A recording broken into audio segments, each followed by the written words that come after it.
Oke, saya kira kalau teman-teman saat menyadari bahwa gerakan sosial di Indonesia itu sesuatu yang historis, bukan ahistoris. Orang seperti Gus Dur itu juga sangat terlibat dalam pemikiran-pemikiran tentang gerakan sosial dan masyarakat sipil di Indonesia dan dalam demokrasi. Nah, kalau kita mengingat itu saja, sebetulnya kita akan lebih mudah menempatkan OJP ini sebagai apa? Ya, sebagai alat bagi masyarakat sipil untuk meningkatkan posisi tawarnya terhadap elit dalam pemerintahan. Nah, itu perjuangan yang sampai sekarang masih berlanjut dan sebetulnya menemukan momentumnya pada saat ini. Sekarang ini tata kelola pemerintahan muncul yang partisipatif, sudah muncul dengan adanya demokrasi deliberatif, di mana keputusan-keputusan publik, kebijakan-kebijakan publik tidak lagi dihasilkan sepihak, tetapi juga bukan hanya lewat orang yang dipilih 5 tahun sekali dalam pemilu, tetapi dalam setiap pengambilan keputusan publik dilibatkan, masyarakat sipil dilibatkan secara dialogis, ada konsultasi-konsultasi publik. Demokrasi deliberatif walaupun secara sporadis sudah ada. Lalu kita juga mengenal dalam teman-teman yang mungkin terlibat dalam gerakan anti korupsi, saya kira sudah sangat terbiasa dengan istilah tata kelola pemerintahan yang partisipatif, participatory government. Itu sudah dilakukan dalam berbagai level. Nah, sekarang dengan adanya OJP, saya kira itu sama saja. Jadi dalam OJP, kalau kita punya agenda yang jelas, gerakan sosial yang jelas, sebetulnya bukan bagaimana menuntut pemerintah untuk terbuka, tetapi harus dibalik. Bagaimana civil society, masyarakat sipil ini memaksakan agenda-agendanya terhadap pemerintah. Jadi kita merebut, karena politik itu merebut. Politik itu nggak bisa kita nuntut, tapi kita tidak menciptakan kekuatan. Nah, saya kira, saya ingin menempatkan konteks dari diskusi kita, diskusi pleno atau apapun. Ada diskusi kelompok yang awalnya pendek, adalah dalam rangka mengisi syarat membangun sebuah daya tawar yang kuat. Kita harus punya pengorganisasian, kita harus punya agenda yang jelas. Nah, agenda yang jelasnya ada apa enggak? Nanti itu kalau donor nggak ada, kita bisa bisik-bisik. Ada wakil-wakil donor. Nah, organisasi itu adalah mekanisme koordinasi kita. Sekarang sudah dimudahkan karena ya bagusnya OJP juga mengakomodasi yang namanya apa namanya? Teknologi, inovasi. Nah, kan platform IT itu kan sudah memungkinkan kita untuk bisa berdiskusi, berdialog, mengambil keputusan dengan cepat. Nah, itu harus juga kita pikirkan bagaimana mengoptimalkan. Nah, saya kira ada 2 hari yang saya diminta untuk memfasilitasi. Pertama, saya akan maknai bahwa itu kita akan menghasilkan sebuah agenda bersama. Agenda bersama civil society-nya dulu. Karena kalau civil society-nya belum punya agenda, kita mau ngomong panjang-panjang tentang OJP, percuma, kita sendiri nggak bisa memanfaatkan. Nanti kita hanya menjalankan apa yang disebut dengan donor driven project. Jangan begitu. Saya juga dulu di donor. Jadi saya mengkritik juga. Tapi itu bukan kesalahannya donor juga.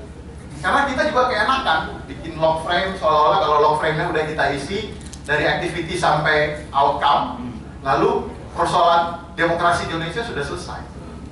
Ya enggak. Ya, banyak hal PR yang harus kita lakukan. Nah, ini saya ingin mengembalikan spirit gerakan sosial dulu. Karena ada momentum yang tadi saya sampaikan di awal, yang kalau kita nggak cepat-cepat terlewat dan direbut oleh musuh kita sih, kita harus punya musuh nih, biar radikalismenya agak muncul. Musuh kita itu siapa sih sebenarnya? Iya. Musuh kita tuh yang mafia migas lah, oligarki lah. Kalau kita belum kuat, kita belum menawarkan sebuah konsep participatory governance, tata kelola yang partisipatif dalam pemerintahan Jokowi, itu mereka akan rebut, udah pasti. Dan mereka lebih cepat, duitnya banyak. Nah, kita harus gerilya apa yang bisa kita optimalkan dengan peluang-peluang yang ditawarkan oleh OJP, supaya dia nggak menjadi emang gua pikirin. Omang gua pikirin. Nah, saya kira itu. Nah, jadi dalam 2 hari ini saya ingin mengembalikan konteks itu. Kita akan coba bikin agenda-agenda karena SC sudah menentukan ada 6 isu. Kita mulai dari situ. Lalu besok pada saat membicarakan model jaringan, model mekanisme, saya ingin kita membicarakan sebuah skema kerja, bukan hanya antar CSO dan donor, supaya nggak dituduh kita donor driven, tetapi juga bagaimana kita berhadapan dengan pemerintah, bagaimana kita berhadapan dengan stakeholder lain dalam demokrasi di Indonesia. Saya kira diskusi-diskusi informal sudah ada selama ini, ya kita matangkan aja. Saya rasa bisa gitu. Dan ini momentum yang saya jangan sampai hilang. Saya kebetulan diminta oleh beberapa tim Pak Jokowi untuk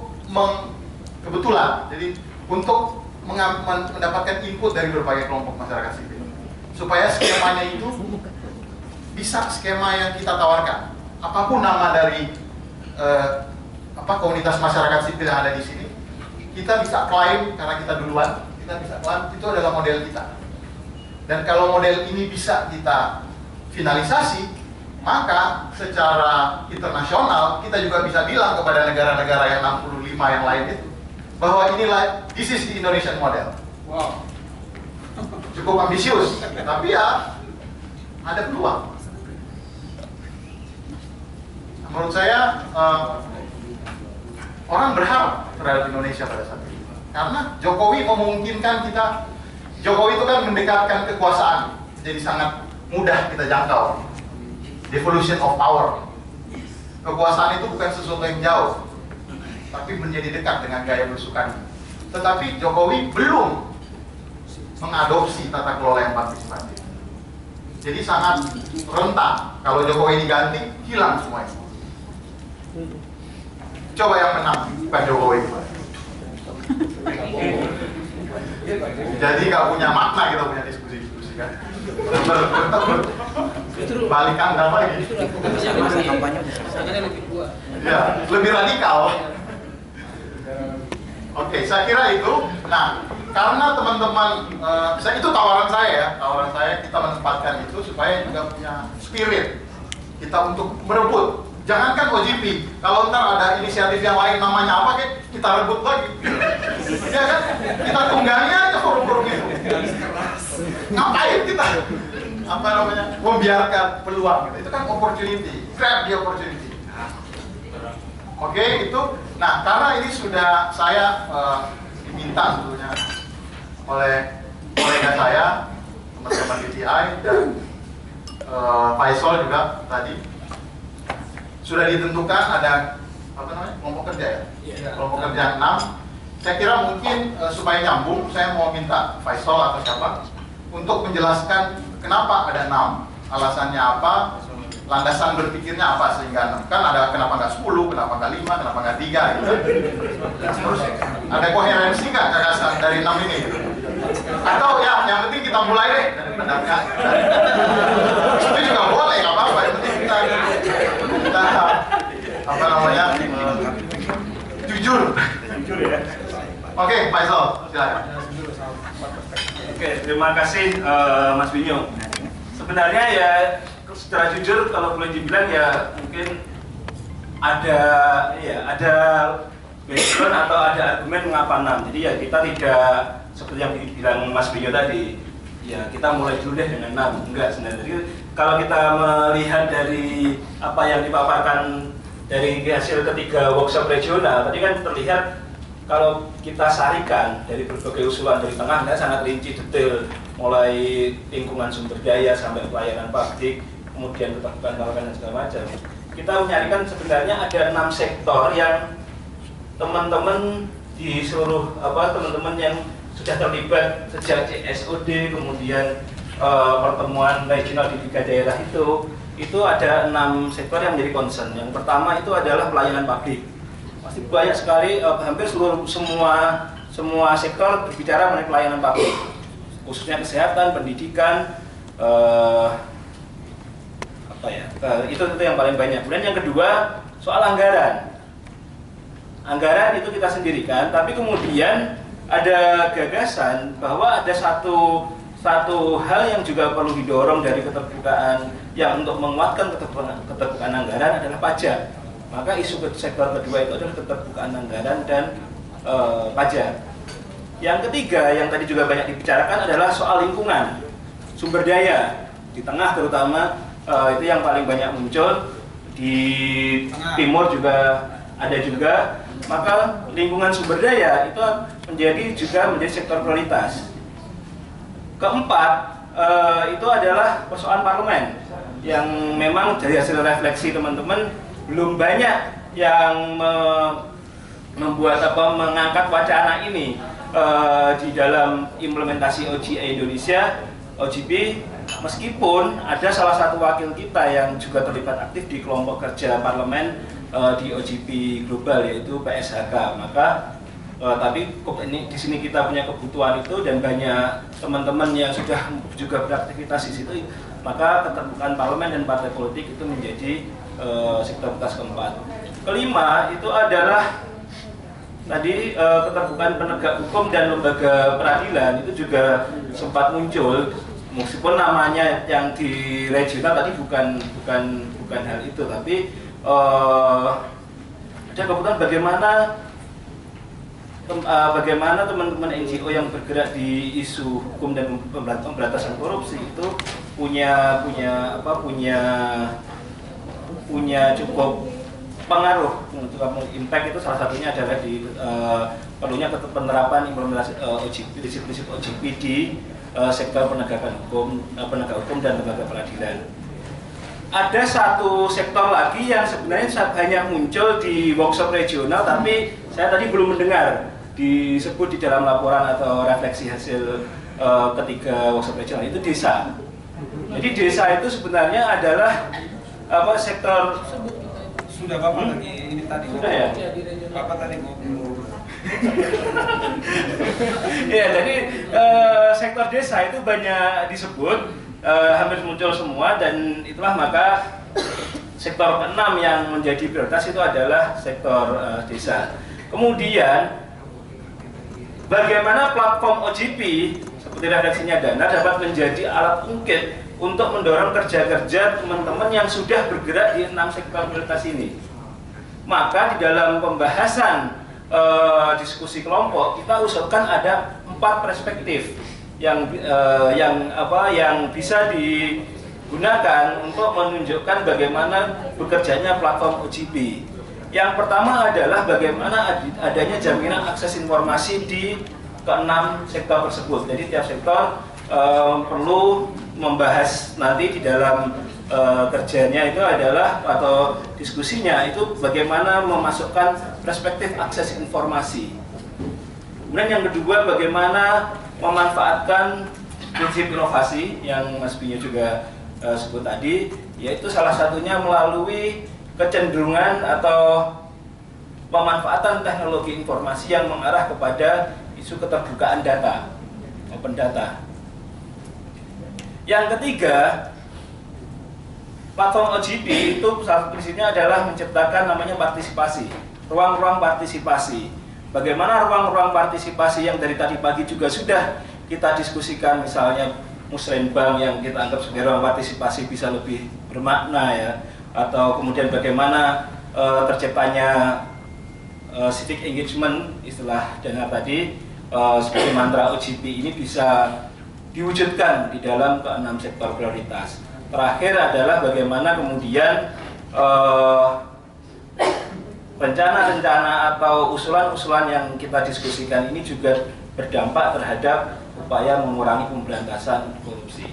Jadi selain 6 sektor prioritas, sebenarnya kita juga sudah mendiskusikan bahwa platform OGP setidaknya nanti memuat 4 perspektif itu yang menjadi dasar bagi teman-teman di masing-masing sektor untuk mendiskusikan usulan-usulan atau usulan atau rencana-rencana yang akan kita advokasikan bersama-sama. Saya kira gitu, Mas Winyo. Terima kasih. Saya kira karena memang kita harus mulai dari apa yang kita punya. Jadi saya kira itu alasan yang konsensus yang sudah disepakati bersama dan kita harus konsekuen mulai dengan itu. Jadi saya kira tentu sudah tidak ada lagi diskusi untuk memundurkan agenda ini, tetapi agenda ini kita sudah terima sesuatu yang given, sesuatu yang apa adanya.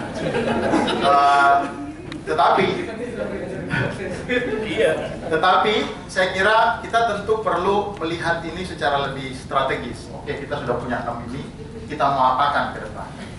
Nah, cara yang paling mudah kalau kita bicara, sekarang kita ngomong agenda, ke depan agendanya apa, terus strateginya seperti apa. Paling bagus dan paling ampuh tentu saja adalah melakukan SWOT analisis. Tetapi waktu kita pendek tentu saja.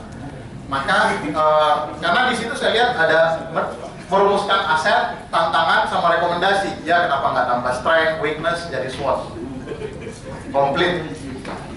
Mendingan gitu kan, daripada nanggung-nanggung setengah-setengah. Mendingan dalam waktu yang singkat ini kita bikin rapid SWOT. Itu nggak tahu bener apa nggak istilah itu, saya baru nemuin aja. Jangan nggak masuk akal.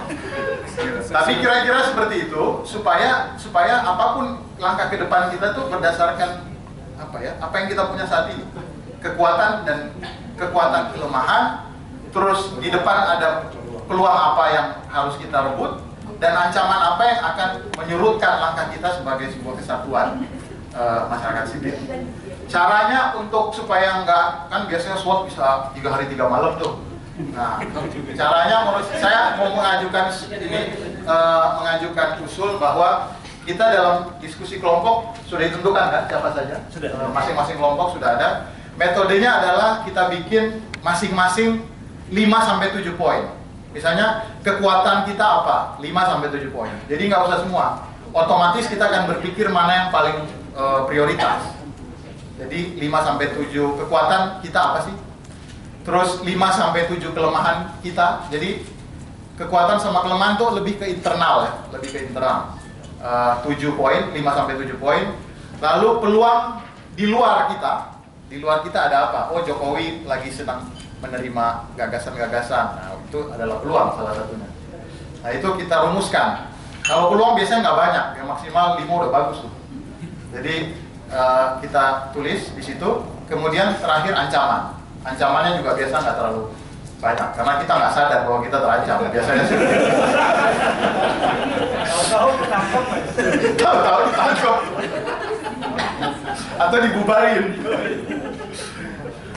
KMP merebut.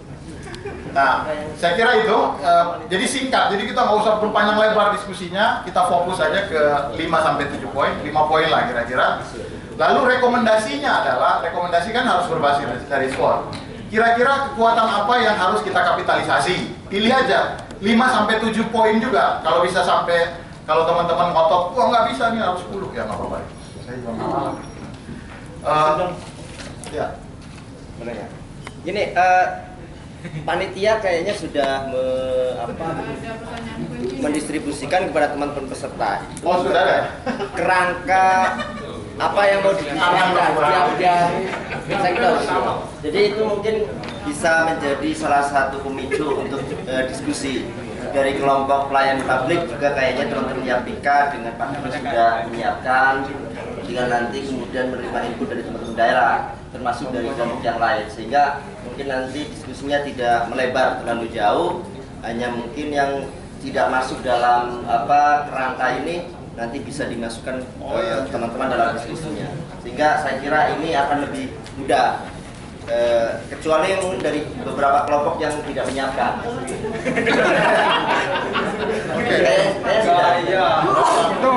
Saya ngikut panitia. Cuman saya sedang berpikir keras gimana cara yang mengubah ini. Enggak, pada dasarnya apapun agenda atau rekomendasi program atau apa kan dasar berpikirnya adalah rekomendasi itu lahir karena kita punya kekuatan, makanya kita harus perkuat. Karena kita punya kelemahan, makanya kelemahan itu harus diatasi. Intinya program kalau dipikir-pikir nih, ujung-ujungnya SWOT juga. Jadi saya yakin kerangkamnya walaupun dibuat tidak koordinasi kita, tapi saya yakin bahwa dasarnya itu kita ingin memperkuat kekuatan yang sudah kita punya, kita ingin mengatasi kelemahan yang kita masih punya, kita ingin merebut peluang yang masih ada, agenda-agenda kan merebut peluang kan, dan kita ingin menghalau ancaman, pasti itu kan. Jadi menurut saya sih nggak bertentangan, menurut saya tidak bertentangan, malah saling melengkapi. Karena teman-teman tepuk tangan loh.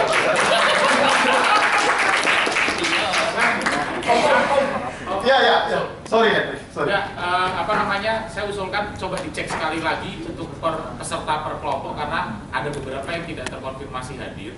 Saya khawatir satu kelompok ini isinya cuma Bung Fahmi sebagai Mas Irfan. Itu yang makan jadu. Waktu jarang kan? Saya usul itu aja. Membuat kerangka. Tadi Fahmi mengatakan, silakan kawan-kawan diskusi, kesimpulan sudah saya buat.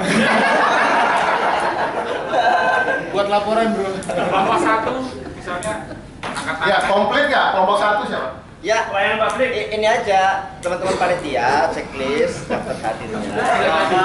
Kalau sudah ada tadi toh.